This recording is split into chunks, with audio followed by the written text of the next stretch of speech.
Merci spécial aussi à René et Muriel Perron pour leur hospitalité aussi. Puis aussi, comme je disais, la dernière fois, comme je disais à René et Muriel hier soir, la dernière fois que je suis venu dans la région, à Jonquière, c'était il y a peut-être une quinzaine d'années. Je jouais au hockey senior, puis ça avait fini dans le tumulte, une bataille générale. Donc, ça a été la dernière fois que je suis venu c'était au Palais des Sports. Ça s'appelle ça encore comme ça? Oui, bon. Donc, mon nom, c'est Nicolas Pilon. Je viens de La Tuque, une petite ville en Mauricie. Je viens d'une famille donc catholique, croyante, mais croyante à temps partiel, si on veut. Mais on ne priait pas autour de la table, mais on allait à la messe à tous les dimanches. Je détestais aller à la messe à tous les dimanches, mais il fallait y aller. C'était une obligation. Je suis le dernier de 4 enfants, le très dernier, parce que l'avant-dernier, c'est mon frère, il a 8 ans de plus. Et donc, c'est ça. Famille croyante, mais on ne parlait pas beaucoup de Dieu dans la famille. Donc, puis pour moi, Jésus, malgré les quelques enseignements que j'avais, c'était ni plus ni moins qu'un homme ordinaire qui a fait des choses extraordinaires, mais qui est mort d'une façon hors de l'ordinaire. C'était tout ce que je connaissais. Pour moi, c'était pas Dieu incarné homme ou peu importe, c'était un homme qui est venu, qui était sur la terre puis qui a prêché la parole de Dieu. C'était tout ce que je connaissais. Et là, je viens de parler du hockey un peu. Puis il faut que je vous en parle un petit peu parce que ça a fait partie beaucoup de ma vie. Puis c'est ce qui a fait aussi en sorte beaucoup qui a forgé mon caractère et ma personnalité. Puis qui a changé beaucoup ma façon de voir les choses dans la vie. Puis donc, j'ai commencé à l'aréna, j'ai joué à l'aréna à partir de 4 ans, mais juste avant ça, ma mère dit 2 ans, mon père dit 3 ans, mais j'ai chaussé les patins pour la première fois à 2 ou 3 ans. Mon père, il faisait une patinoire à chaque hiver en arrière dans notre cour, puis la première fois que j'ai chaussé les patins, ben mon frère, qui était gardien de but, puis qui avait 8 ans de plus de moi, mon père et mon frère m'ont appris à jouer au hockey, donc à patiner, à lancer, faire des passes. Puis comme mon frère était gardien de but, puis très bon d'ailleurs, il fallait que je trouve vraiment des bons trucs pour le déjouer, même à mon très jeune âge. Ce qui fait qu'à 4 ans, je suis arrivé à l'aréna, puis bon, j'ai continué évidemment longtemps, mais très tôt, à 5 ou 6 ans, 7 ans, on m'a catégorisé comme un surdoué du hockey. Puis, ce qui a fait en sorte que cette catégorisation-là m'a suivi pendant longtemps, mais aussi l'envers de la médaille de ça, c'est que j'ai vécu énormément de pression, de la pression parentale, surtout de mon père, mais de la pression de tout l'entourage. Puis ça, mais à 6 ou 7 ans, je ne m'en suis pas vraiment rendu compte, sauf quand mon père, par exemple, il me critiquait négativement. Mais je m'en suis rendu compte vraiment, j'avais peut-être 10 ou 11 ans. Je jouais catégorie atome, donc c'était plus compétitif. Puis je me souviens, on était en 2 périodes, puis l'entraîneur s'en vient s'asseoir à côté de moi, puis il s'en vient me dire, il dit... Puis il me parle, tu sais, puis il me dit, tu sais, Nicolas, tu es un joueur important hein, pour notre équipe. Ben, ouais, sûrement. Ben, il dit, tu sais, pour la prochaine période, là, il faudrait vraiment que tu nous mettes au moins 2-3 goals dans le net, là. Ça nous aiderait vraiment, là, OK. OK. Moi, ce que ça a fait, à ce moment-là, ça m'a mis 1500 livres sur les épaules. Je me suis dit à moi-même, je ne l'ai pas dit à mon entraîneur, mais je me suis dit à moi-même, je dis, ben pourquoi qu'il le dit à moi? T'sais? Pourquoi qu'il ne le dit pas à toute l'équipe? On est une équipe. Ou pourquoi qu'il ne le dit pas à Steven ou à David, qui est aussi bon, ou à Patrick, notre goaler? T'sais? Non, moi, je l'ai vécu vraiment. Là, puis je me souviens, je pense que j'ai marqué un but peut-être là, la période suivante, mais c'est à ce moment-là que j'ai vraiment vécu que là, je vivais de la pression. J'en vivais de mon père, ça c'est sûr. Mais là, vraiment, c'est comme si c'est moi qui traîne l'équipe. L'autre petite anecdote, c'est à peu près dans la même époque, peut-être la même année. Je tapais mon bâton à l'extérieur du vestiaire, dans le couloir. Il y a mon entraîneur, le même, qui s'approche avec un autre gars avec lui, puis là, il s'approche de moi, puis il me croise. Il fait des jokes, puis tout ça, puis quand il s'est éloigné, je l'ai entendu dire un peu tout bas à son ami à côté. Et il dit c'est probablement le premier là-dessus quoi qui va aller dans les annales. Quand j'ai entendu ça, dans peut-être la tête de n'importe quel jeune enfant de 10-11 ans, ça aurait pu donner une source de motivation ou une fierté. Moi, ça a fait rien.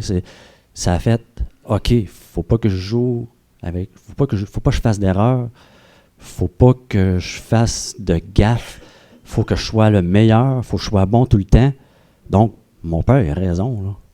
Mais mon père n'avait pas raison, parce que mon père, il me critiquait tout le temps négativement. Parce que je me souviens d'une anecdote encore, la dernière pour le hockey, là. Je me souviens d'une anecdote que mon père, je pense que j'avais 8 ou 9 ans. Je jouais novice, là, c'était même pas compétitif. Je venais de marquer 3 buts, puis dans la chambre, tout le monde me félicitait. C'était wow, c'était extraordinaire. Moi, j'étais tout fier, j'étais sur un high. Je dis, tout le monde me félicite. On arrive dans l'auto, puis en bon québécois, j'ai mangé un blast de la part de mon père. Et il m'a critiqué négativement. Il est arrivé puis il m'a dit, tu sais, mon petit gars, là, il dit, c'est bien beau tes 3 buts, mais à un moment donné, t'as manqué la passe. T'as fait une passe molle là-bas. Puis dans le coin, t'as manqué ton gars, là. Il est parti avec la rondelle puis il aurait pu scorer. Là, à chaque fois, on revenait de l'aréna, il allait tout le temps au dépanneur, s'achetait son journal, puis il m'achetait des boîtes de Cracker Jack, les popcorn en caramel. Puis dedans, en boîte, il y avait des cartes de hockey. Fait que c'était comme un cadeau qu'il me donnait, mais cette fois-là, il ne m'en a pas acheté. Il arrive dans l'auto, puis là, je dis, j'ai pas ma boîte de Cracker Jack. Puis il me dit, non, je dis, quand tu vas mieux jouer, tu vas mériter ta boîte de Cracker Jack. Mais tu sais, je veux faire attention, je veux pas parler en mal de mon père, parce qu'aujourd'hui, là, il est décédé en décembre dernier. C'est une personne que j'ai bien aimée, que j'ai appris à pardonner, que le Seigneur m'a appris à pardonner. Mais j'ai su aujourd'hui que, oui, il m'a donné beaucoup de pression, mais c'est l'entourage au hockey qui lui en a donné aussi. Il travaillait dans le public, il y avait une bijouterie, puis les gens, ils allaient là tous les jours, « Hey, ton petit gars, là, il va être bon, il va aller dans la ligne, puis pousse-le un peu, tu sais, puis ça. » Fait que, pour terminer un peu ma biographie du hockey, tu sais, j'étais censé, comme j'étais talentueux, on va le dire, j'étais censé de faire, dans ce temps-là, dans les années 80-90, dans le hockey mineur, le top catégorie, c'était le 2A. Il n'y avait pas de 2A à la TUC, donc il fallait que je m'expatrie à Trois-Rivières, mais je ne l'ai pas fait, là. Mais j'ai rencontré l'entraîneur du Pee-Wee 2A à Trois-Rivières, puis il m'avait dit, il dit, tu sais, toi, Nicolas, il dit, t'es un des joueurs les plus talentueux que j'ai vu de toute ma vie, mais il te manque une chose. Puis c'est pour ça que je te prendrai pas dans mon équipe. Il te manque du feu dans les yeux. Il dit, je te vois sur la glace, avec la rondelle, tu fais tout ce que tu veux, mais t'as pas de passion. C'est comme si ça te tentait pas. À ce moment-là, la manière que j'ai pris ça, je l'ai pris comme, c'est vrai, je suis un pas bon. Je suis juste bon à rien. Lui, il vient de me le dire, c'est un entraîneur de renommée, tout le monde le connaissait en Mauricie. Je me souviens plus de son nom, mais tout le monde le connaissait. C'était un kingpin, il connaissait des joueurs de la Ligue nationale. Fait que là, je me disais, c'est vrai. Mon père, tout le monde, ils ont raison. Je suis vraiment pas bon. Je fais juste des échecs, donc j'ai pas joué à la hauteur, et ainsi de suite. Puis là, sûrement que vous vous demandez, ouais, mais là-dedans, tes parents sont croyants, vous allez à la messe, puis tout ça. Dieu, es-tu là-dedans? Non. Là, j'avais près 11, 12, 13 ans. Dieu commençait de moins en moins à faire partie de ma vie. En fait, il a déjà fait partie de ma vie, mais je veux dire, moi, je lui ai déjà donné une place? Je ne le sais pas. Puis ça, il faut remonter. La manière que je l'ai tassé radicalement, faut remonter, j'avais 7 ans. À 7 ans, mon voisin, M. Germain, il faisait des feux de camp. Il faisait un feu de camp dehors, puis il ramassait les brindilles, des branches d'arbres séchées, puis tout ça, puis il faisait un feu, puis comme j'aimais les feux de camp, mais j'ai traversé, puis j'étais allé le voir, puis on fait le feu avec lui. Puis là, ben, le soir tombe, là, Même si on était un petit peu tard, ma mère m'a laissé pareil dehors, vu que j'étais avec M. Germain, fait que c'était safe. Fait que là, à un moment donné, le soir tombe, puis on s'assied au bord du feu, puis là, je vois les étoiles, il y a la lune.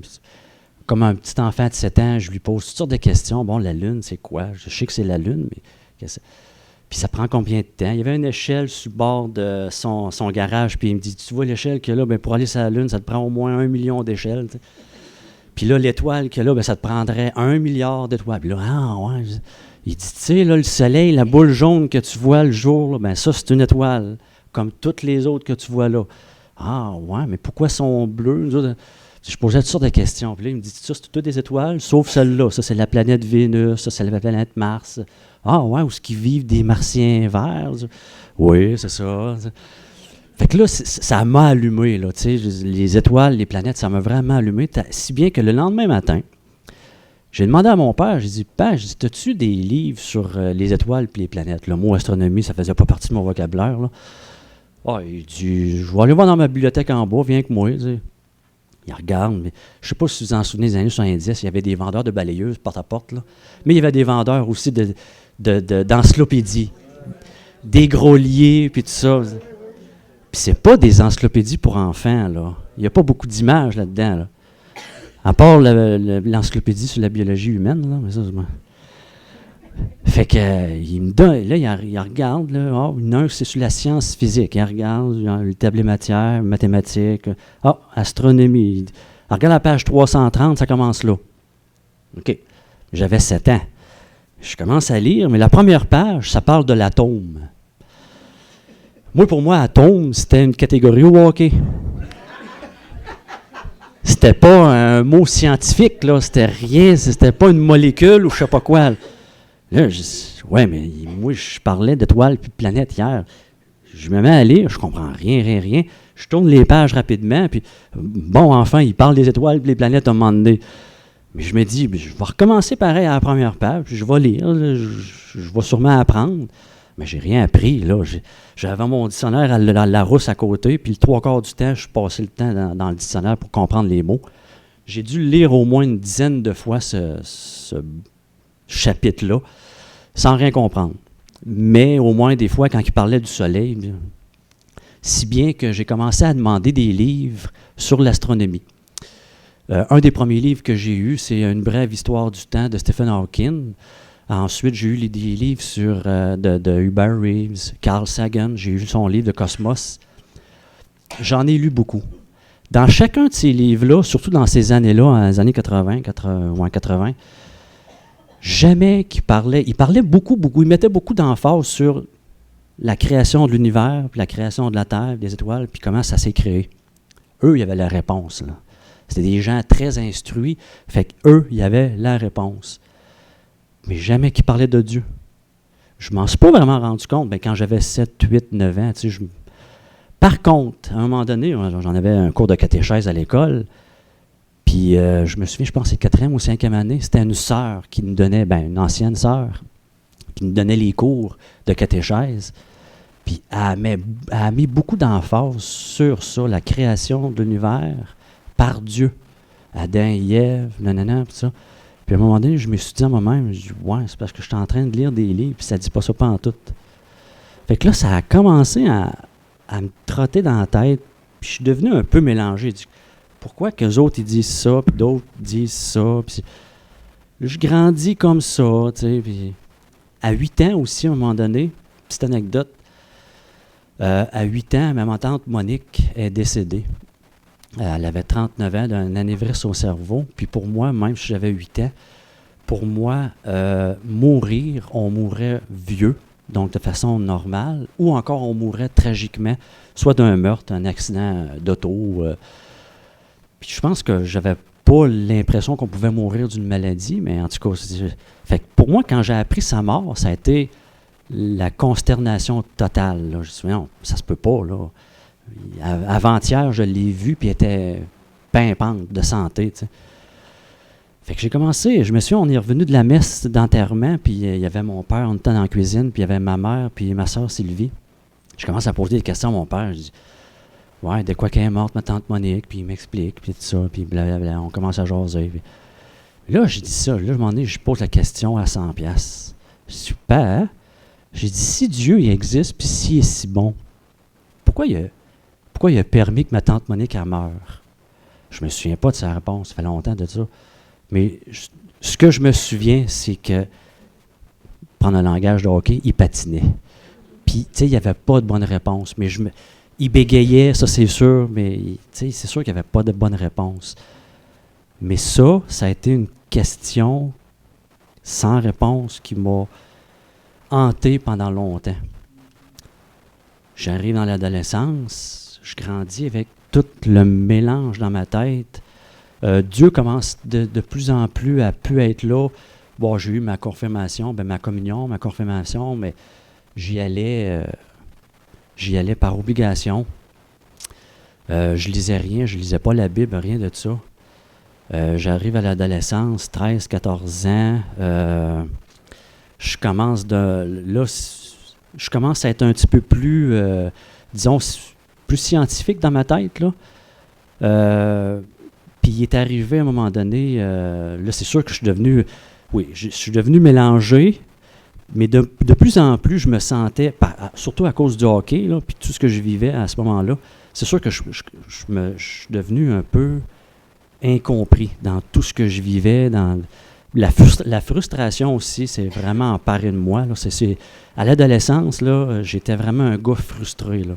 Je me souviens, Steve, mon ami de tous les jours, il m'avait dit, coudonc, toi, Nick, t'es jamais heureux, t'es tout le temps en beau. Ben, là, je m'en étais pas rendu compte, mais c'est comme... Ah, ça se peut, mais ça m'avait frustré quand il m'avait dit ça, mais c'est comme s'il m'avait donné les 4 vérités en pleine face.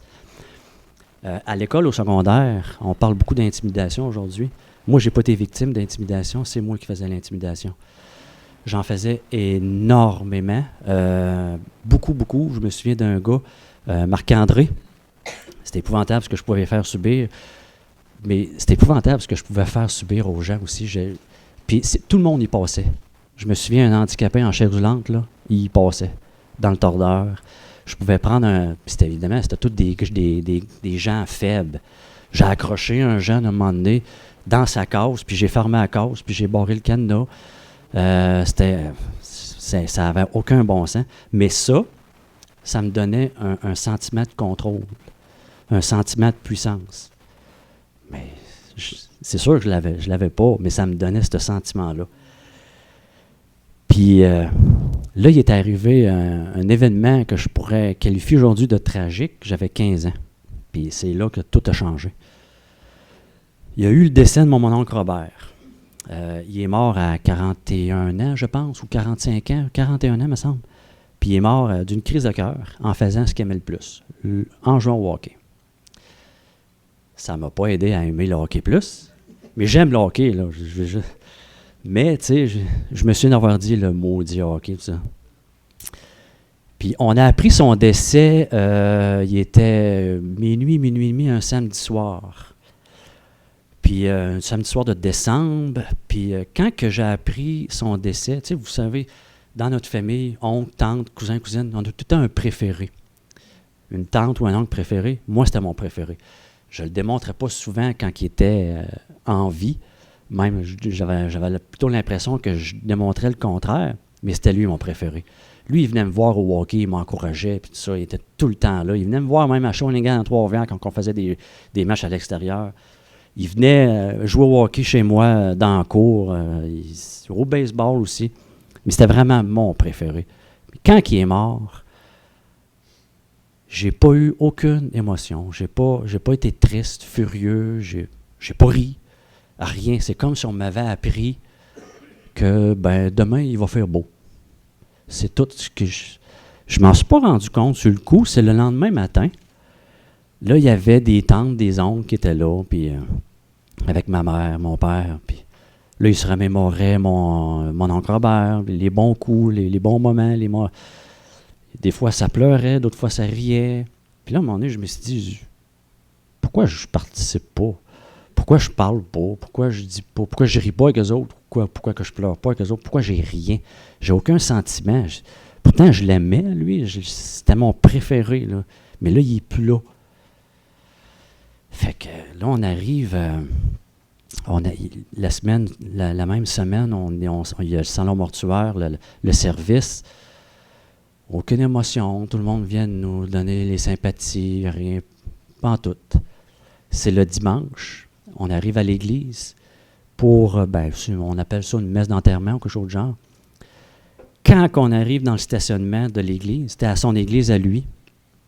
Quand on arrive dans le stationnement de l'église, là, c'est là que j'ai commencé à sentir un semblant d'émotion. Je dis, bon, enfin, je dégèle. T'sais. On arrive dans l'église, puis là, on entend les cloches, on entend la musique plutôt triste. Moi, je pleure pas, je suis pas triste, mais c'est plutôt le contraire. Le contraire. Je suis plutôt furieux, frustré, une rage qui s'installe, quelque chose de genre. On s'en va s'asseoir en avant, le banc en avant, la famille immédiate. Il y a moi, ma mère, mon père, tout ça. Le prêtre commence à parler. Après ça, les gens, à tour de rôle, font un hommage posthume. Puis après ça, le prêtre revient. Je pense qu'il fait son sermon. En tout cas, c'était long puis plate. Mais j'écoutais pas. Fait que pendant qu'il parlait ou qu'il faisait son sermon, là, il y a quelque chose qui s'installe en dedans de moi. C'est une frustration là, comme jamais j'ai vécu. Puis que j'ai vécu même encore aujourd'hui. Puis, je me suis mis à regarder, il y avait des statues dans l'église. Il y avait probablement la statue de Joseph, celle de Marie, la mère de Jésus. Puis juste là, il y avait la croix de... c'était Jésus crucifié sur une croix, donc il était mort, là, crucifié sur sa croix. Puis c'est là que j'ai fixé Jésus. Puis je vous rappelle, je ne connaissais pas Jésus encore, même si j'avais 15 ans. Je l'ai fixé, puis j'ai dit, pourquoi toi, tu es venu le chercher, en sacrant?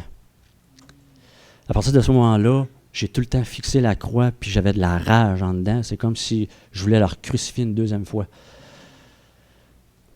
Quand je suis revenu chez nous, le même dimanche, on est revenu de cette messe-là, je suis allé dans ma chambre, puis tout ce qu'il y avait de Nouveau Testament, de Bible, ou même des petits dépliants, de quoi, qui avaient rapport à la religion, tout était dans la poubelle. Tout a été dans la poubelle. Je me souviens, quelques années plus tard, ma mère a repris, je pense, le Nouveau Testament. Elle m'a dit, tu l'avais jeté dans la poubelle, je comprends pas, mais j'ai tout jeté. Puis ça s'est arrêté là. Pour moi, Dieu était devenu l'ennemi public numéro 1. Puis la même semaine, je pense que c'était un jeudi, peut-être un mercredi, parce que j'avais de l'école le lendemain, donc c'était pas une fin de semaine. Un soir, après souper, je me mets à écouter j'écoutais beaucoup de musique heavy metal dans ce temps-là. J'avais des vinyles. Puis je mets le disque de Iron Maiden avec l'album The Number of the Beast. Puis vous pouvez le traduire, là. Puis là, je me mets à écouter ça. Puis j'étais sur mon lit, assis sur mon lit. J'avais la pochette. C'est pas la première fois que je la voyais, là. Mais des fois, je me mettais à regarder la pochette, puis là, je la regarde. Puis pour ceux qui ne connaissent pas un peu la pochette de l'album, il y a 2 démons sur la pochette. Un qui est, c'est Eddie, parce que Iron Maiden, ils ont un démon à eux autres. Là, il s'appelle Eddie. Ça, c'est le plus grand. Puis il a sa main comme ça. Il nous regarde de façon arrogante. Il a ses doigts comme ça. Il y a des ficelles en dessous des doigts. Puis qui tient le diable rouge en dessous. Le diable rouge en dessous, il nous regarde de la même manière, ça fait de façon arrogante, avec un rire arrogant. Lui aussi, en dessous de ses doigts, il y a des ficelles. Puis les ficelles contrôlent les gens en dessous, probablement des êtres humains. Mais en dessous, c'est la terre, puis c'est la dévastation totale. Il y a du feu. Il n'y a rien, il n'y a pas d'édifice, il n'y a rien, c'est juste du feu. Puis les êtres humains, il y en a qui sont morts, il y en a d'autres qui ont l'air à ne pas savoir où ils s'en vont, puis tout ça. Puis je regarde la pochette, puis je fixe le diable rouge, parce que pour moi, dans ma tête, le diable, c'était Satan. Et Eddie, par rapport. Donc, je regarde le diable rouge, qui est Satan dans ma tête, puis je lui parle, puis j'ai dit, OK, j'embarque avec toi. Je vais faire un pacte avec toi, tous ceux qui croient en Dieu, tous ceux que je vais croiser, puis qui croient sur ma route, puis qui croient en Dieu, je vais m'arranger pour qu'ils n'y croient plus ou qu'ils se mettent à douter. À partir de ce moment-là, je me souviens, je pense que c'est un jour ou 2 après, La première personne que j'ai voulu désévangéliser, c'était mon prof d'enseignement religieux. Ça a donné lieu à des débats assez mouvementés. Puis même à un moment donné, vers la fin de l'année, il me voyait arriver puis il me disait « Ah non, pas encore toi le fatigant qui va essayer de me faire comprendre que Dieu n'est pas bon. » Mais tout le long de ma vie, après ça, 15 ans, 16 ans, 20 ans, ça a été comme ça. Je croisais des gens sur ma route. S'ils étaient croyants, c'était terminé. Non, je me sauvais pas. Je lui disais, assis-toi, on va jaser. Puis il va te faire comprendre que la Bible, c'est rien. Puis que ton Dieu, ça n'a pas rapport. J'ai eu une blonde pendant 11 ans, puis sa mère était, ses parents, mais sa mère surtout était croyante. Puis des fois, à table, ils priaient avant le repas, puis moi, je me levais de table. Le 31 décembre, son grand-père, il était très croyant aussi. Il faisait la bénédiction du Nouvel An. Bon, je m'agenouillais, mais j'écoutais pas. Je faisais rien dans ma tête, mais j'écoutais pas.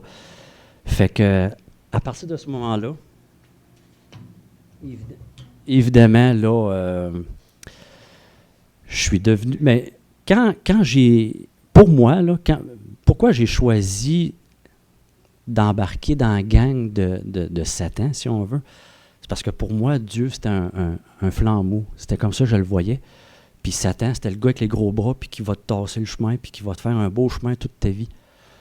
Mais c'est tellement pas ça qui s'est passé, mais ça, je le voyais pas, tu sais, parce que en grandissant, parce qu'il faut savoir aussi, tu sais, moi, j'ai jamais été un gars qui avait confiance en ses moyens, qui avait, tu sais, je me voyais comme un pas bon, là, je l'ai dit tantôt.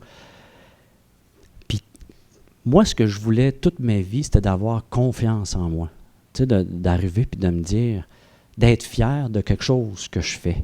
Mais j'ai jamais été fier d'ailleurs. Fait que quand j'ai grandi, je me suis inventé, j'ai commencé à m'inventer, si on veut, une autre personne qui n'était pas Nicolas Pilon.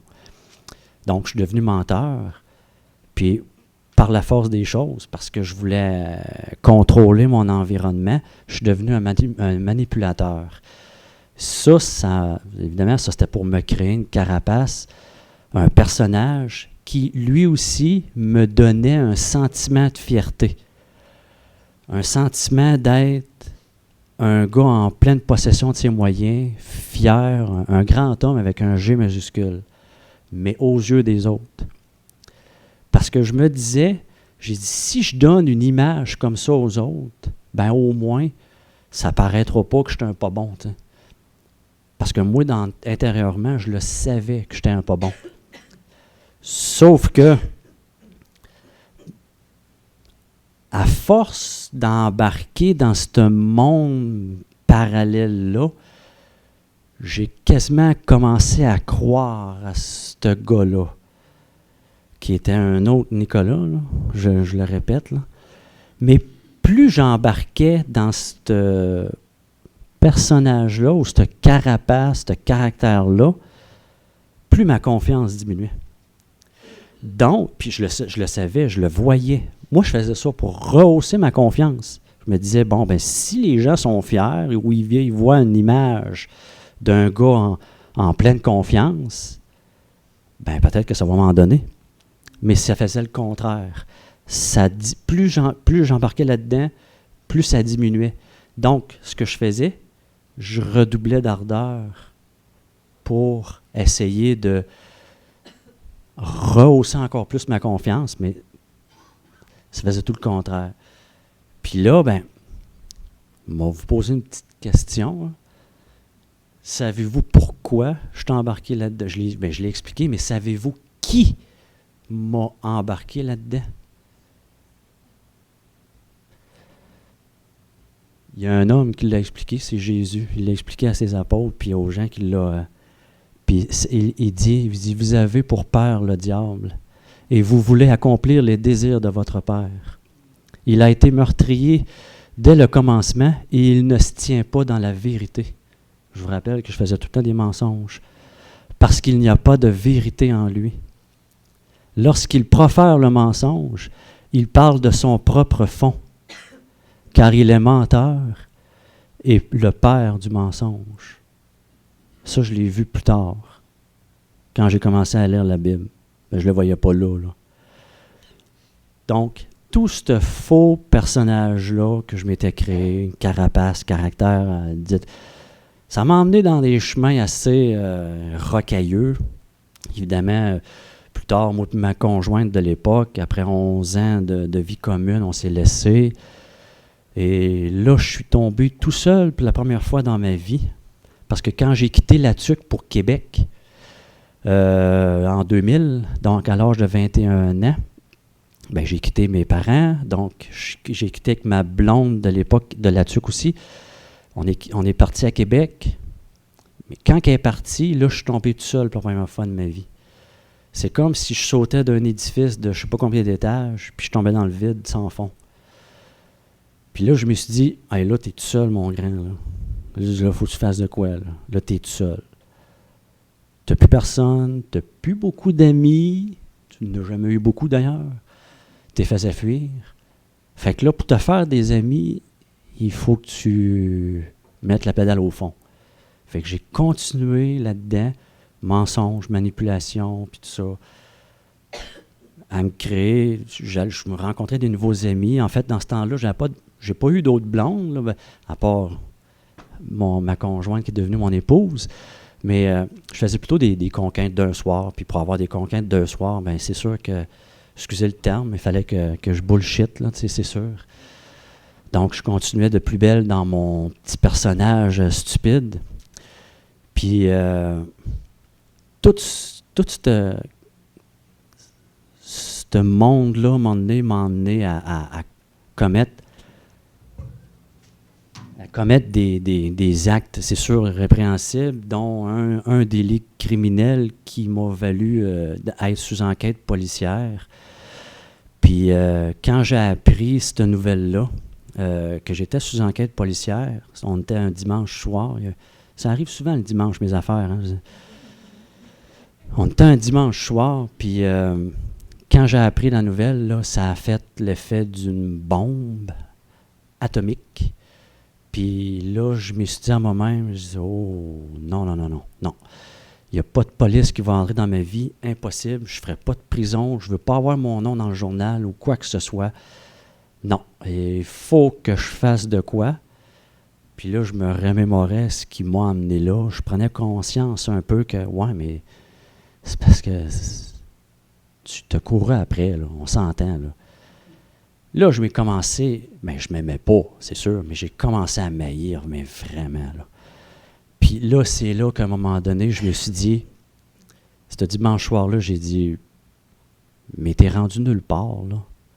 Il n'y a plus de voie, là. Tu ne peux plus t'échapper, là. Toute ta vie, tu t'es fait un personnage, ou tu as fait des mensonges, tu as manipulé, peu importe, pour arriver à tes fins, pour avoir une image d'un gars qui était en pleine confiance, qui était heureux, parce que c'était cette image-là que je projetais. Il y en a qui me le disaient, je dis, tout à l'air d'un gars qui est en confiance, puis tout à l'air d'un gars heureux. Oh oui, mais je me revirais, puis non. Fait que là, je me dis, là, t'as fui toute ta vie, puis là, t'es là. Qu'est-ce que tu fais? Puis c'est là, à un moment donné, que j'ai dit, je veux pas, bon, premièrement, je veux pas vivre ce qui s'en vient, là. Enquête policière, prison, ou peu importe. Puis je veux pas faire vivre ça non plus à mon entourage. Ma mère, c'est sûr qu'elle va le prendre mal. Mes quelques amis, quelque chose de genre, non. Parfait, c'est assez. À ce moment-là, à cette époque-là, je travaillais à la base militaire de Valcartier, à Québec. Je n'étais pas militaire, j'étais informaticien. Puis je me disais, là, je checkais, je dis, comment je pourrais m'y prendre. Je savais un peu. Puis j'avais visualisé, à la base militaire, il y a pas mal de choses qu'on peut... bon. Fait que je lui ai dit, parfait. J'ai dit, demain, je vais aller travailler, comme d'habitude. Mais je vais partir, je partirai pas.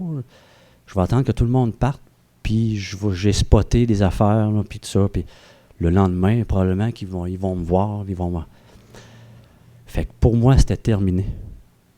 Pour moi, fallait que je meure. Fallait que je mette fin à mes jours parce que j'avais plus aucune porte de sortie. Puis ce même dimanche soir-là, quand j'avais pris cette décision-là, je me suis mis à pleurer tellement là, que j'avais mal au ventre. Puis là, je me souviens, je me berçais, j'étais en robe de chambre. Puis à un moment donné, là, j'ai arrêté de pleurer. Puis là, le film s'est déroulé dans ma tête. Le film de ma vie s'est déroulé du plus loin que je me souvienne. 2, 3, 4 ans, peu importe, jusqu'à 5 minutes avant le film. Là. Tout le film, ça a duré une dizaine de minutes peut-être. Tout le film a défilé. À vitesse rapide, là, c'est comme si quelqu'un rentrait chez nous et il disait « Bouge pas, là. Je vous mets le film dans le DVD, puis écoute le film. » Je me berçais plus, là, puis je faisais juste visionner le film dans ma tête de ma vie. Puis quand le film s'est terminé, j'ai pas pleuré. C'est plutôt de la rage que j'avais, une grosse rage.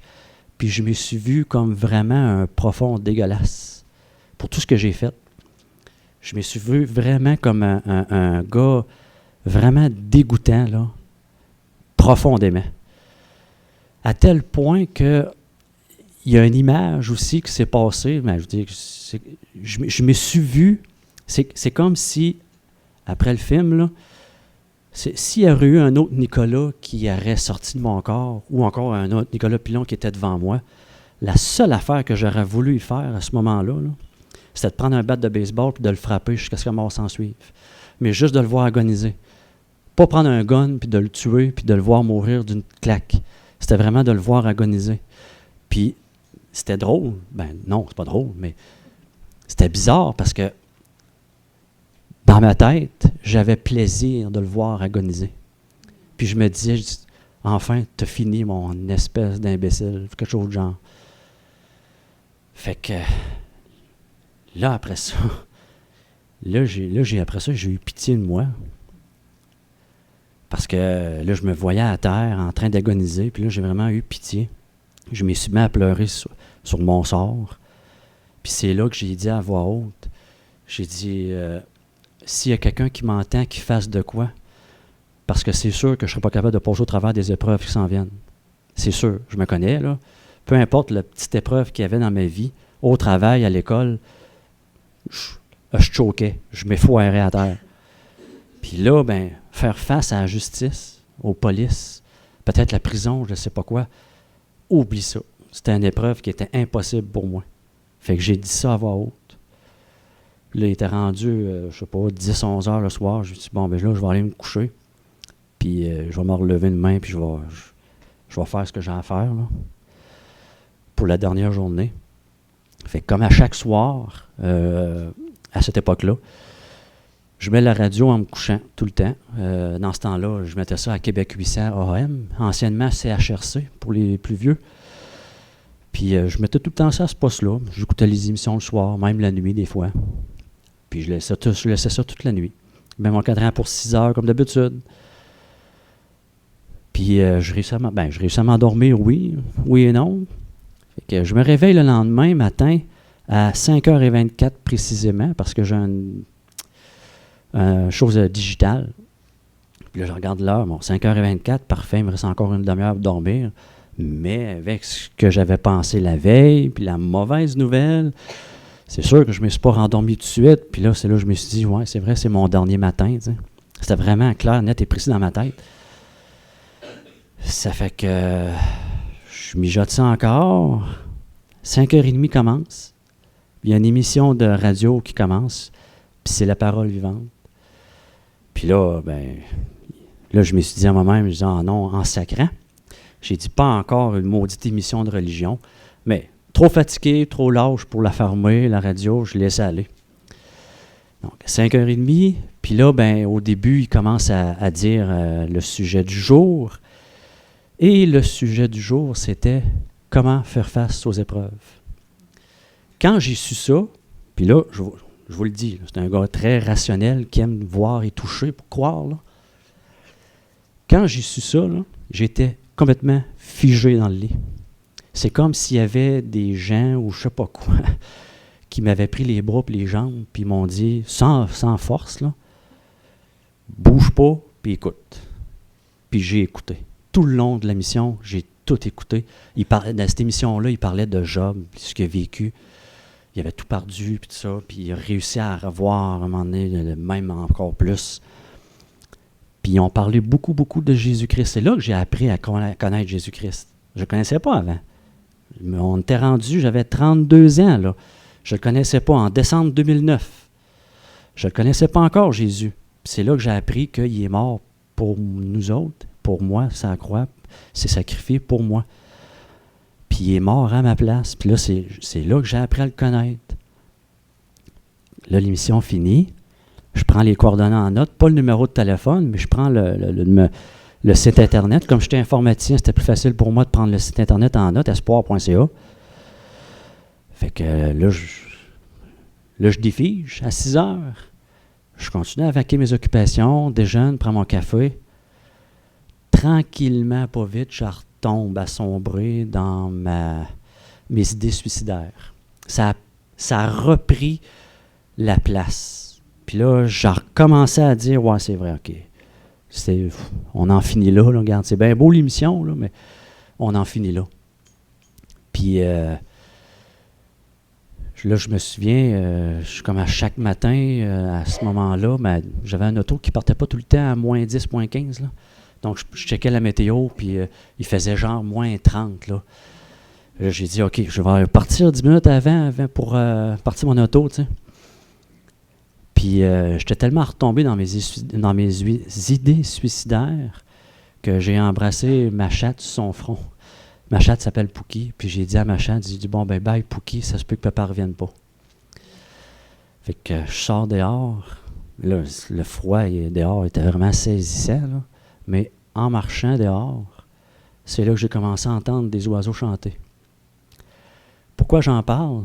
Parce que d'abord, ça m'avait saisi dans un froid comme ça. Mais ça faisait 2 ans déjà que je restais là, il n'y avait pas d'arbres. Je restais dans le quartier Le Bourgneuf à Québec. C'est des îlots de blocs, puis il n'y a pas d'arbres. Même l'été, moi j'aime le chant des oiseaux, puis j'en entendais jamais.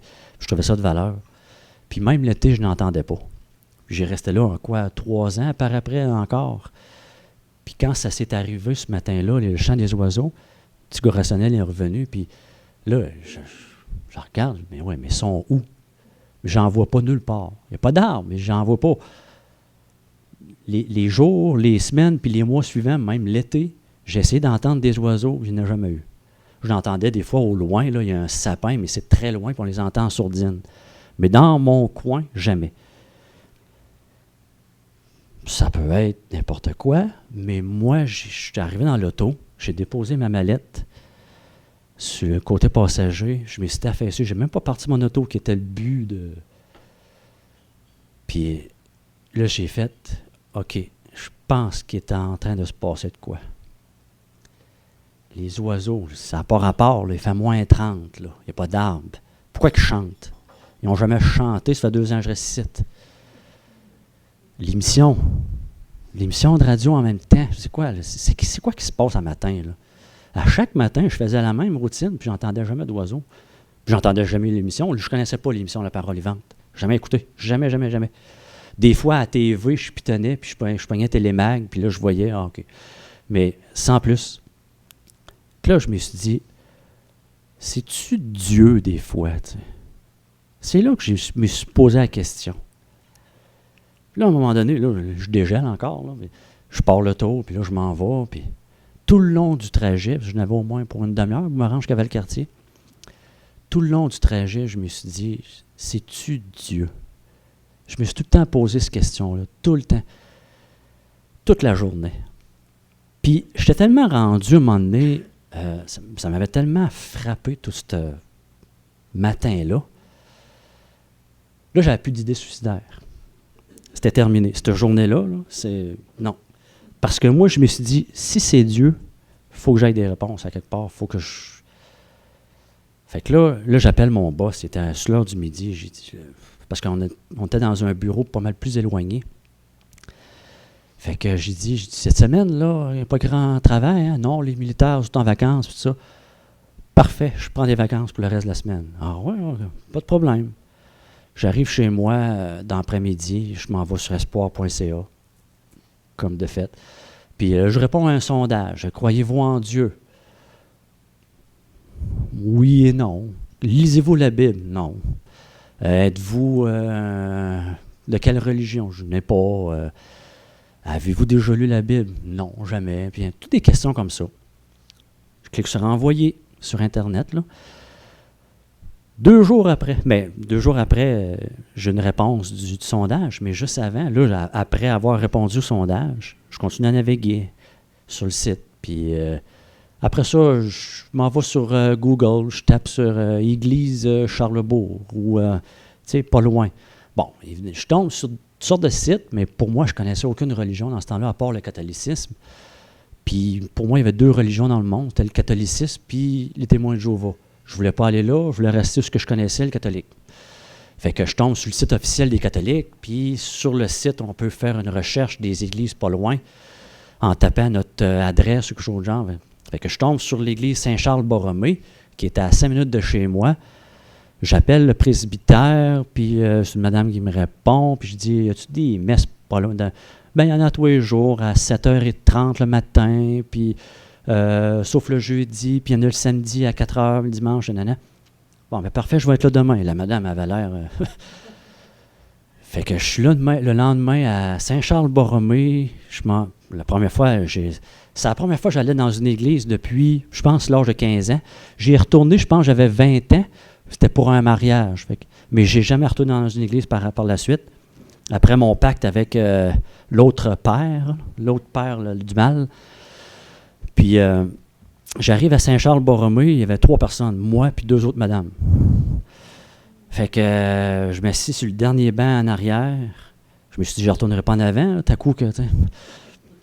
Fait que je m'assis sur le dernier banc en arrière, puis le curé commence à parler en avant, mais j'écoutais pas. Ce que j'ai fait, c'est que je me suis dit, si c'est Dieu qui est venu me donner un signe, il faut que je lui demande pardon tout de suite, parce que j'ai maudit son nom toute sa vie. Puis les gaffes que j'ai faites, là, puis qui me valent une enquête, il faut que je fasse de quoi. Je sais pas, ça m'est venu comme ça. Il y a des genouillères, je me suis agenouillé, puis j'ai prié. Première prière à vie. J'ai prié, puis ça a duré peut-être une dizaine de minutes. J'ai prié, j'ai dit, Seigneur, j'ai dit Dieu. J'ai dit Dieu, d'abord, je veux m'excuser pour tout ce que j'ai fait. J'ai dit, j'ai sali ton nom, j'ai tout fait pour te salir, j'ai tout fait pour que ceux qui croient en toi ont arrêté de croire, ou je sais qu'il y en a qui ont commencé à douter juste à cause de moi. Sincèrement, je te demande pardon. Blablabla. Puis j'ai demandé pardon pour là où les victimes de mes affaires, puis tout ça. Puis j'ai demandé, prends soin d'eux autres à la place de moi. Je suis sorti de l'église. J'avais 32 ans. Je suis sorti de l'église, puis en 32 ans d'existence, je n'ai jamais senti une paix aussi extraordinaire. C'est comme si on m'avait enlevé les 1500 livres que j'avais sur les épaules. À partir de là, 2 jours après, on est le mercredi, le lendemain. Non, c'est ça, j'ai été le mardi à l'église, puis le lendemain, ça a été une bonne semaine, là, hein, dimanche, lundi, mardi, mercredi. On est le mercredi, ça sonne chez moi. Chez moi, c'était un bloc appartement avec les portes en bas barrées. Fait qu'il fallait que ça sonne, puis un intervox. Puis là, ça sonne à 4 heures. J'ai pas beaucoup d'amis. Là, fait que là, oui. Il dit, bonjour Nicolas. Il dit, c'est le pasteur Régent Joly. Je viens te donner des livres, un Nouveau Testament, puis tout ça.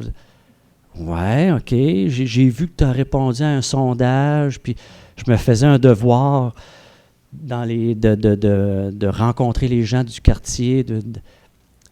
Ouais, OK, si vite que ça, oui. Bon, ben, rentrer. Fait que je pèse sur le piton pour qu'il rentre. Fait que c'est là, Régent, il est là devant la porte. Là, j'entends la voix que j'ai entendue à la radio. Fait que là, ça a fait vraiment tout drôle.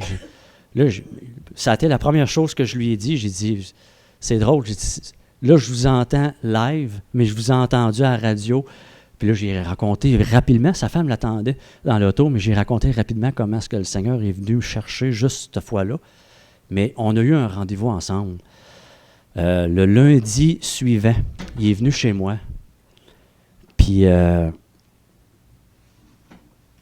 il est venu chez moi parce que j'avais tellement de questions, puis il l'a vu, il dit, je le savais que tu avais des questions. Je dis, quand on s'est rencontrés mercredi, je l'ai vu dans ton visage que tu avais des questions, puis tu avais des questions sans réponse. Puis je dis, là, je suis content d'être là.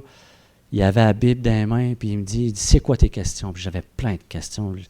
J'ai dit, puis, bon, c'est quoi? C'est qui Jésus? Puis là, il m'explique. Puis à chaque fois que j'ai posé des questions, lui, il me répondait avec la Bible. À un moment donné, je me suis dit, ouais, mais c'est un homme que je veux parler, moi. Mais il dit, c'est parce que tout est là-dedans. J'ai dit, vraiment, tout est là-dedans. Puis là, à un moment donné, j'ai dit, OK, je vais te poser une belle colle. Il dit, vas-y, mon Nicolas. Il dit, là, j'arrive, je dis, OK. J'ai dit, tu le sais, j'ai voulu me suicider. Puis c'était vraiment une mort imminente, là. Puis j'ai maudit son nom, j'ai même été un disciple de Satan. Il dit, ouais. Mais il dit, pourquoi que Dieu il est venu d'abord me chercher? Puis là, c'est là qu'il me lit Jean 3,16. Il tourne les pages, puis il dit, regarde. Il dit, lis ça. Il dit, car Dieu a tant aimé le monde qu'il a donné son Fils unique, afin que quiconque croit en lui ne périsse point et qu'il ait la vie éternelle. Puis là, il me dit, t'as-tu compris, Nicolas? Pas tant, là. Ben, je sais que si je crois en lui, j'ai la vie éternelle, puis tout ça. Il dit, regarde bien, il dit, je vais te la relire avec ton nom. Il dit, car Dieu a tant aimé Nicolas qu'il a donné son Fils unique, afin que Nicolas qui croit en lui ne périsse point, mais que Nicolas ait la vie éternelle. Il dit ça veut dire, mon cher Nicolas, que Dieu a laissé mourir son Fils à ta place pour que tu aies la vie sauve.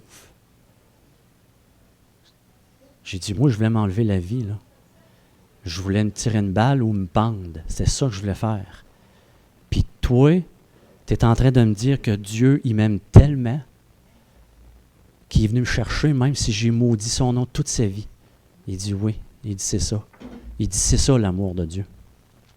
J'ai dit, je vais t'en poser un autre colle. J'ai dit, je sais pas, je pense pas que tu aies ça dans ta Bible. Je disais ça encore un peu, là. Ça faisait une semaine, là, j'étais un nouveau-né. Là, j'arrive et je dis, là, je raconte mes histoires de problèmes de justice, puis tout ça.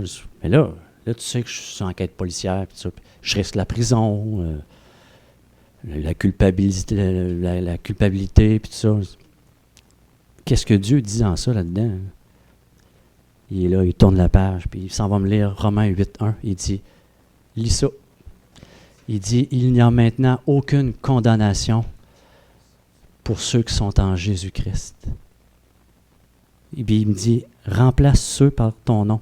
Alors lis-le. Il dit, il n'y a donc maintenant aucune condamnation pour Nicolas qui est en Jésus-Christ. J'ai fondu en larmes. Je suis tombé, j'ai fondu en larmes totales. Puis j'ai senti, là, vraiment, là, petit cas rationnel, là, j'ai senti que quelqu'un est venu mettre la main sur mon épaule, puis qui me dit, inquiète-toi pas, je suis là. Il n'y a plus rien, là. Tout ce que tu as fait, c'est fini, là. Je suis là. Régent, il était affaissé sur le divan, puis il me regardait pleurer. C'était épouvantable. Depuis ce temps-là, là, tu sais, c'est fou comment est-ce que le Seigneur m'a transformé, là.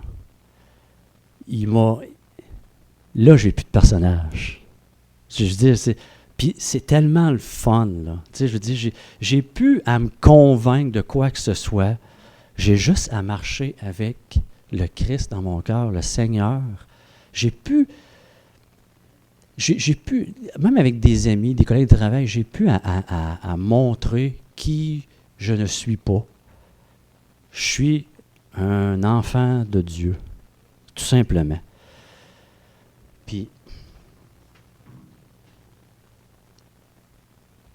quand on marche avec le Seigneur, là, les mois ont passé, j'ai eu ma sentence dans la collectivité, ça a été, le Seigneur m'a suivi tout le temps du processus, tout le temps. J'étais au palais de justice, à un moment donné, en procès. Puis, c'était épouvantable ce que je subissais. Là. C'est sûr que la procureure de la couronne, elle me salit complètement. Mais puis là, c'est ça, j'ai eu ma sentence, puis tout ça. Puis à un moment donné, c'est comme je racontais à la table tantôt, vaguement, mais là, j'ai commencé à pas à retomber, mais là, c'est comme si j'ai dit, parce qu'il faut que je la raconte, l'anecdote, là. C'est comme si j'ai dit à un moment donné que, OK, merci Seigneur, moi t'en reparler quand ça va mal aller. À chaque fois que ça allait mal, ou que je priais, puis tout ça, mais sinon, sans plus. On avait délaissé une église aussi d'ailleurs, on n'allait plus à l'église. Puis là, je me sentais un petit peu au-dessus. Oh, j'ai Dieu dans ma vie, moi, tout va bien. T'sais. Non. Parce que même après ma sentence, là, c'est sûr que j'avais à tous les mois un suivi avec une agente de probation à tous les mois. T'sais. Puis à un moment donné, j'ai manqué un rendez-vous. Un oubli total. Complètement. Mais c'est un oubli, mais je me sentais au-dessus de mes moyens. Là. C'est comme si Dieu m'avait donné un « aïe », puis là, c'est comme si... j'avais confiance en moi, là, mais j'avais jamais eu confiance de même. Là. Puis c'est comme si je ne savais pas comment le contrôler. C'est comme si j'avais une patate chaude dans les mains. Fait que je me suis senti comme, peut-être pas au-dessus de Dieu, mais oui et non. Là. Fait que j'ai eu un manquement, puis ça a valu, c'est sûr, une tâche. Puis il a fallu que je retourne en prison. Avant de repasser dans le juge, il faut qu'ils nous mettent en prison presque une couple d'heures. Je suis arrivé là à 10 heures. Puis dans la prison, là, c'est sûr, là, moi de me voir en prison, là, ça n'a aucun bon sens. Là, mais fait que là, il y avait toutes sortes d'autres criminels qui étaient là, puis ils racontaient toutes leurs histoires. Ils avaient là tout faire de raconter les histoires. Moi, j'étais là, à un moment donné, je me mettais à prier. Moi, je parlais pas qu'eux autres. Je n'étais pas fier de ce que j'avais fait. Puis moi, je priais, puis je priais pour eux autres, puis je disais, Père, pardonne-leur parce qu'ils ne savent pas ce qu'ils font, puis tout ça. Puis il y en avait un moment donné, je voyais qu'il se sentait mal de son... Lui aussi, il avait eu un manquement avec son agent de probation. Là, il avait l'air à se sentir mal, puis là, je priais, puis... Mais dans ma prière, je ne comprenais pas pourquoi je revenais là.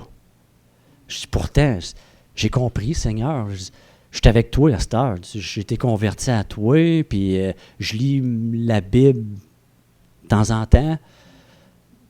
Pourquoi je suis revenu ici? C'est quoi le rapport? Tout le long de la journée, je priais. Ceux qui sont plus ou moins familiers avec les prisons et tout ça,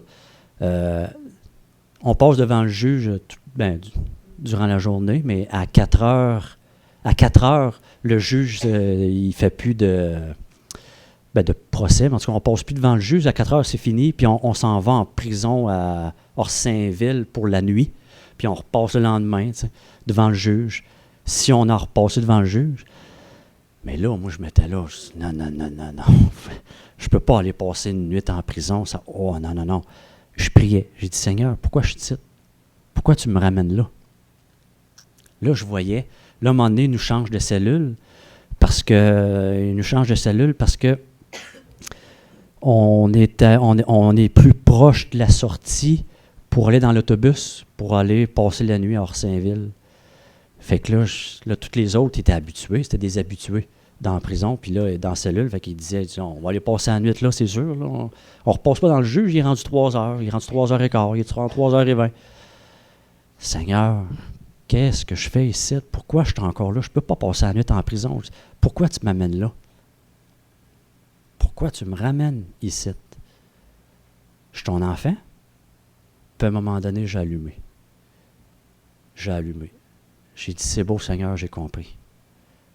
J'ai dit, il faut tout le temps que je sois avec toi, puis il faut tout le temps que je te garde avec moi. Il faut tout le temps que je te garde en prière, puis il faut tout le temps que si je commets n'importe quoi, une iniquité, un péché, un blasphème, n'importe quoi, il faut tout le temps que je me ramène à la croix, puis que je dépose les armes. Quand j'ai compris ça, il était 4h moins 20. Puis là, j'ai dit dans ma prière au Seigneur, c'est correct, quand je vais y aller passer la nuit en prison, je vais aller, ça ne me dérange pas, ça ne me dérange plus, c'est beau. Là. J'ai compris, J'ai compris qu'il faut tout le temps que tu me ramènes, que je me ramène à la croix. Parce que c'est tout le temps là qu'il faut aller. Mais c'est pas grave. Je vais y aller dormir. Si tu me le demandes, je vais y aller. Il est rendu 3h45. Là, j'entends un gardien. Nicolas Pilon, tu passes devant le juge. À 3h50, je suis sorti. Je suis sorti dehors, je pleurais. Il y avait ma femme qui m'attendait en plus. Je pleurais, puis j'ai dit, là, je lui ai raconté, j'ai dit, check ce que le Seigneur il fait. Il répond. Puis il répond tout le temps, tout de suite. Tout le temps, c'est encore dernièrement, tu sais, j'ai travaillé en apiculture tout l'été. Puis là, rendu au mois d'octobre, septembre, là, j'avais plus de travail. Puis à un moment donné, là, je commençais à trouver le temps long parce que financièrement, ça commençait à diminuer. Mais je priais pas. Ben, je priais, mais je priais pas pour un nouveau travail. Je faisais ça par moi-même. Je voulais contrôler encore. Je voulais contrôler. Bon, je vais me trouver un travail, je vais aller sur Internet, je vais faire checker les journaux, je vais faire du bouche-à-oreille. Mais il n'y a rien qui se passait. Puis à un moment donné, en lisant ma Bible, je me suis dit, pourquoi tu ne pries pas pour un travail? C'est aussi anecdotique que ça. J'ai prié le soir. Le lendemain, 7h01, 7h01, mon ancien boss au port de Québec, il m'écrit un courriel en me disant « Salut Nicolas, je prends une chance, mais si tu veux rentrer avec nous autres cet hiver, ben il y a une place encore pour toi. » Je lui ai... Là, hein? J'ai prié hier. 7h01, j'ai un courriel de Philippe. Je lui ai réécrit, j'ai dit « Ouais, OK, mais je ne suis pas en décembre parce que je ne peux pas, là, mes finances, je n'ai pas de chômage, rien de ça. » Il me réécrit, il dit « Si tu veux rentrer tout de suite, rentre tout de suite. » Mais vous voyez, c'est ça. On raconte ça à n'importe qui n'est pas croyant. Il va nous prendre pour... Mais non, c'est du hasard. Non. Non, c'est pas du hasard. Puis, je veux faire rapidement, puis je veux juste terminer là-dessus. Parce que, puis là, je vais l'idée à ma femme parce que je veux, je ne sais pas s'il y a des non-croyants ou peu importe ici dans la salle, mais je veux, il y a dans la Bible, il y a un psaume qui me rappelle vraiment que c'est quoi la vie avec Dieu. Puis c'est comme ça que je me sens. Puis c'est le psaume 23. Puis la vie avec Dieu, là, après la conversion, c'est exactement ça. Là. L'Éternel est mon berger, je ne manquerai de rien. Il me fait reposer dans de verts pâturages. Il me dirige près des eaux paisibles. Il restaure mon âme. Il me conduit dans les sentiers de la justice à cause de son nom. Quand je marche dans la vallée de l'ombre de la mort, je ne crains aucun mal car tu es avec moi. Ta houlette et ton bâton me rassurent. Tu dresses devant moi une table en face de mes adversaires. Tu oins d'huile ma tête et ma coupe déborde. Oui, le bonheur et la grâce m'accompagneront tous les jours de ma vie et j'habiterai dans la maison de l'Éternel jusqu'à la fin de mes jours. Amen.